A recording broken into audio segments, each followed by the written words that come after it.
Yeah, I feel like we're playing good basketball at this point. Right now, we have everybody healthy, which is a huge positive, especially for this point in the season. And we're looking to wrap up the first round of GNAC play. Both the win against Central Washington and Northwest Nazarene were great wins for our team, because that's a really hard road trip to come away with a sweep. And so we feel good about where we're at. We feel good about our team health, and very excited to play against Seattle Pacific and St. Martin's this week. Coach, just your thoughts on being number one again? Yeah, it feels good. I mean, anytime that you get recognized nationally, I think for anything, whether it's academics or athletics or whatever it is, to be able to represent the school in that way, to be able to put UAA, in a situation where they're recognized as an elite institution, makes us feel really good and very blessed and humbled at the same time. So, we're working really hard, and but we know that our ultimate goal was not to be ranked number one in the country during the middle of the season. It was to win championships, and we want to continue to improve to be able to do that. What have you told your team to the news today compared to a year ago? I just texted the team number one, and they knew what I was talking about. And I think that just puts the target on our back, but it's not unfamiliar territory. I think from day one this season, we've had the target on our back, and I think that more so than our ranking and people wanting to knock off the number one team, a lot of these teams have returners, and for a lot of these teams, we ended their season last year, and I think they want redemption more than to knock off the number one team, and we've known that since the beginning. So we're working really hard to protect the things that we have and to defend our title of GNAC champions.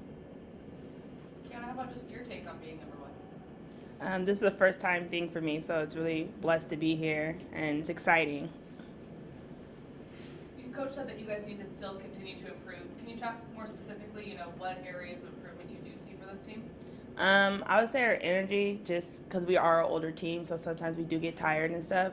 So I would say our energy, like coming out for games and stuff, and I say we have improved from when adversity does hit us. We are able to change it in a game like that. So I think we're working there. Have you and the rest of the team talked about, because this is new to you, has anybody said anything about last year when UA hit number one? We really haven't got a chance to talk about it. We had a day off yesterday, so everybody took that. But today in the locker room, we started talking about it, and everybody seems more excited about it right now, just because a lot of people don't think we deserve to be there right now, but we know we do because we're working hard for it, so it feels good. So how do you prove that you deserve to be there? Outworking everybody every day like we do.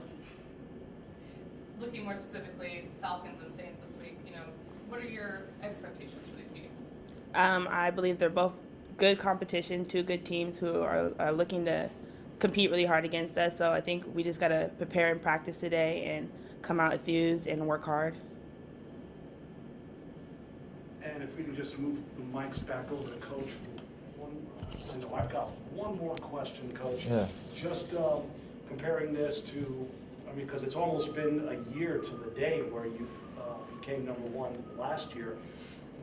What lessons do you take away from last year and the first round upset in the tournament to this time in terms of getting the team focused, prepared, and not so much focused on number one? Well, just take the pressure off of themselves and keep their eye on the prize. I don't think last year we got caught up in the rankings or anything like that. I think we came out, I think, with put a lot of pressure on ourselves to perform up to our own expectations and to defend that number one ranking. And I think it was more than anything, it was we weren't necessarily fearless about everything. And I think this year, all those negative thoughts or uncertainties we've already played that scenario out. And I think this year we can play a lot more free, we can play a lot more loose, and we have some seniors that know that they sacrificed a lot this offseason to be able to put themselves in this situation.